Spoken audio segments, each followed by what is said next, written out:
Hello guys, welcome back to my channel. তো সবাইকে জানাচ্ছি বিশ্বকর্মা পুজোর অনেক অনেক অনেক শুভেচ্ছা, যেটা আগের দিন হয়ে গেল। যারা আমার ব্লগগুলো দেখো তারা দেখলে বুঝতে পারবে যে আমার বাড়িতে বিশ্বকর্মা পুজো হয়েছিল। তো আজকে তার পরের দিন, কারণ পুজোর দিন আমিষ টামিষ করা হয়নি, যেহেতু সেই জন্য আজকে আমরা পরের দিন আমরা কিন্তু আমিষ করছি। একটু কয়েকজনকে নেমন্তন্ন করেছি, আর একটু মাংস টাংস সব কিছু রান্নাবান্না হবে, সবাইকে খাওয়া দাওয়া হবে, এই আর কি। তো চলো, এই দেখো এর মধ্যে এখন আদা পেস্ট হচ্ছে, জিরে হবে পেস্ট, আদা জিরে রসুন সব আমরা পেস্ট করে নিচ্ছি মিক্সচারে। এই দেখো, আর একটু আগে যাকে দেখতে পারলে ওটা আমার কাকি হয়। তো দেখো, এই যে এখন জিরে পেস্ট করা হবে, আদা জিরে রসুন সব কিছু একবারে পেস্ট করে নেবো মিক্সচারে। এই দেখো, এই যে রসুনগুলো বাকি রয়ে গেছে শুধু, এগুলো হলেই হয়ে যাবে। আর ওদিকে মোটামুটি অনেকটাই রেডি হয়ে গেছে, তাই তোমাদের সঙ্গে শেয়ার করছি। আর এই দেখো, এখানে ঠাকুর একা একাই এখন রয়েছে, কারণ এখানে এখন আর কেউ নেই, সবাই এদিকে এদিকে ব্যস্ত রয়েছে রান্নার দিকে। তো আজকে নিরামিষ বলতে কিছুই নেই, আজকে সব কিছুই আমিষ। তো এই যে মাছের মাথা দিয়ে মুগের ডাল হবে, আর অলরেডি আগে যেটা হয়ে গেছে কচু দিয়ে আলু আর কুমড়ো আর হচ্ছে পুঁইয়ের ডাঁটা দিয়ে আর মাছের মাথা দিয়ে একটা তরকারি করা হয়েছে। আর এই যে দেখতে পাচ্ছ, এটা কালারটা বেশ সুন্দর এসেছে, খেতেও খুব সুন্দরই হয়েছিল। আর যেটা হবে সেটা হচ্ছে এই মুগের ডাল দিয়ে হচ্ছে মাছের মাথা দিয়ে হবে, আর মাংস আছে। তো এই হচ্ছে মেনু। আর ভাত তো সবাই থাকেই, সেটা তো জানোই। এই যে দেখতে পাচ্ছ, এটা হচ্ছে আদা, হ্যাঁ এটা আদা, এটা রসুনের পেস্ট, হ্যাঁ। আর এই টমেটোগুলো দেখো কি লাল লাল লাগছে দেখতে। আর এই যে পেঁয়াজগুলো কেটে রাখা আছে, আলু সব কিছু রেডি করাই হয়ে গেছে, শুধু এবার রান্নাটা করলেই হয়ে যাবে। আর এই দেখো, মাছের মাথাটাকে ভালো করে তেল দিয়ে ফোড়ন দিয়ে ভালো করে সেটাকে ভেঙে নেওয়া হচ্ছে, যাতে ডালে দিতে সুবিধা হয়, ঠিক আছে, সেই জন্য। এই দেখো, আর এদিকে মাংসটাও ধুয়ে দিয়েছে বাবা। তো চলো আস্তে আস্তে রান্নাগুলো করা যাক। আর সত্যি কথা বলতে আমাদের রান্নাঘরে তো সেরকম ফ্যানের ব্যবস্থা নেই, প্রচণ্ড গরম লাগছে, ঠিক। তো চলো দেখা হচ্ছে আর কিছুক্ষণ পরে। A few moments later. Guys, ডাল হয়ে গেছে, তরকারি হয়ে গেছে, এবার শুধু মাংসটা দেখতে পাচ্ছ সব হয়েই গেছে, শুধু আরেকটুখানি চাল হলেই হয়ে যাবে। আর আমার তো খড়িতে রান্না হচ্ছে, কারণ সত্যি কথা বলতে গ্যাসের রান্নার যে খাবারের টেস্ট আর খড়িতে রান্না হওয়ার টেস্ট অনেক, দুটো বোতার ডিফারেন্ট পার্থক্য আছে। তো দেখো, আর কালারটাও হেভি সুন্দর হয়েছে। এদিকে দেখতে পাচ্ছ বালতির মধ্যে রাখা আছে মাছের মাথা দিয়ে মুগের ডাল। আর আগে তো দেখিয়েছিলাম এই যে তরকারিটা, এই যে ঘ্যাট। তো এইটাই সব থেকে বেশি সুন্দর হয়েছিল, জানি না কেন এরকম কেন হয় আমি জানি না, যে বাড়িতে যখন দেখবে মাংস রান্না হয়নি, আদার্স অন্য কিছু তরকারি রান্না হয়েছে, তখন আর খেতে ইচ্ছা করে না। কিন্তু যখনই বাড়িতে মাংস রান্না হয়, তখনই মনে হয় যেন অন্য সব তরকারিগুলোর টেস্ট আরও বেশি বেড়ে যায়। তো যাই হোক, এই যে আমি স্যালাড বানিয়েছি, আর এই যে দেখতে পাচ্ছ তরকারি রান্না হয়ে গেছে।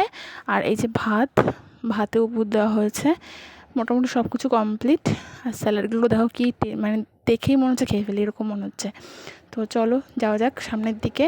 এই দেখো, দেখতে তো বেশ সুন্দরই হয়েছিল, একটু ঝাল হয়েছিল, আদার্স কোনো সমস্যা না। এখানটায় খেতে দেবো সবাইকে। এ দেখো লাইট, এগুলো দৌড়ায় বেড়াচ্ছে,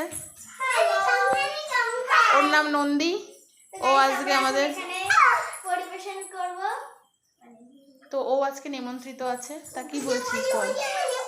তো আমি আজকে এখানে খেতে নিমন্ত্রণ খেতে এসেছি, তা এখানে বসাবে। ঠিক আছে, খাওয়া দাওয়া হোক, তারপরে বলবো যে কেমন হয়েছে, তাই না গুলু? একটা কবিতা বলো একটা, ঠিক করে বলো, ঠিক করে বলো। আম পাতা জোড়া জোড়া, মারবো যাবো জোড়া জোড়া, আর এই বেবি সরে দাঁড়া, হাসছে আমার পাগলা ঘোড়া খেপেছে, বন্ধু ছুঁড়ে মেরেছে, এম খাই বিস্কুট, ছাই বলে ভেরি গুড। क्या बोला तूने? আর একটা কথা বলে রাখি, এই যে খাবার দাবার দিচ্ছে, এটা হচ্ছে আমার ছোটো মামি। ছোটো মামি অনেকক্ষণ আগে থেকেই মাকে সাহায্য করছে, ঠিক আছে। বড় মামি আসার কথা ছিল, কিন্তু বড় মামি আসতে পারেনি, শরীরটা খারাপ বলে। তো এটা হচ্ছে আমার ছোটো মামি। আর এই যে পাড়ার কয়েকটা ছেলেপেলেকে নেমন্তন্ন করা ছিল, আর বাবার কয়েকজন বন্ধুদেরকে নেমন্তন্ন করেছিল। তো তারা সবাই খেতে বসে পড়েছে। তো দেখো, এই যে সবাইকে খেতে দেওয়া হয়েছে। সত্যি কথা বলতে মাঝে সাঝে এরকম বাড়িতে একটু অনুষ্ঠান খাওয়া দাওয়া হলে কিন্তু বেশ ভালোই লাগে, কারণ অনেক লোকজন আসে বাড়িতে, আশেপাশের লোকজন আসে, তো ভালো লাগে। তো চলো এবার আমি বসে পড়েছি আমার প্লেট নিয়ে। সবার মোটামুটি খাওয়া দাওয়া কমপ্লিট, এখন মোটামুটি 9:30 মতন বাজে।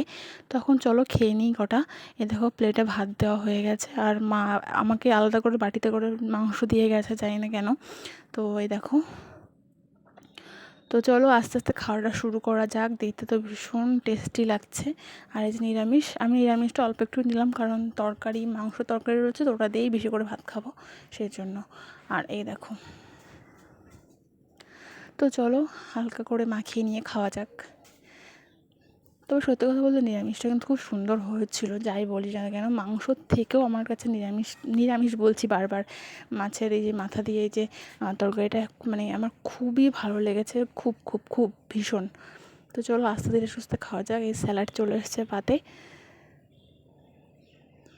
আর হ্যাঁ, তোমাদের সঙ্গে আরেকটা কথা বলি, কথা হচ্ছে তোমরা যারা আমার ভিডিওগুলো দেখো বা দেখছো, তারা সবাই প্লিজ কমেন্ট করে আমাকে জানাও যে কেমন হচ্ছে আমার ভিডিওগুলো, আদৌ কি মানে আমি ঠিকঠাক করতে পারছি কি না, ঠিক আছে। তারপরে তোমরা দেখছো অনেকেই আমার ভিডিও দেখছো, বাট আমার সাবস্ক্রাইব করছো না বা কিছু করছো না, তো তাদেরকে আমি বলবো প্লিজ আমার চ্যানেলটাকে সাবস্ক্রাইব করে নিও যদি ভিডিও ভালো লাগে। তো এই দেখো মোটামুটি নিরামিষতে খাওয়া দাওয়া হয়ে গেছে এইবার।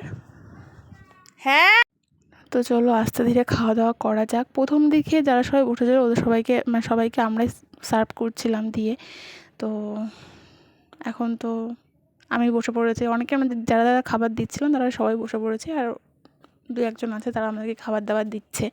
তো এই যে ডাল দিয়ে দেখো, ডাল দিয়ে শসা দিয়ে একটা বাইট নিলাম আর কি। ডালটাও ভালো হয়েছিল, কিন্তু ডালটা হয়েছিল ভালো, কিন্তু আমার মানে ওই যে বললাম তরকারিটাই বেশি ভালো লেগেছে।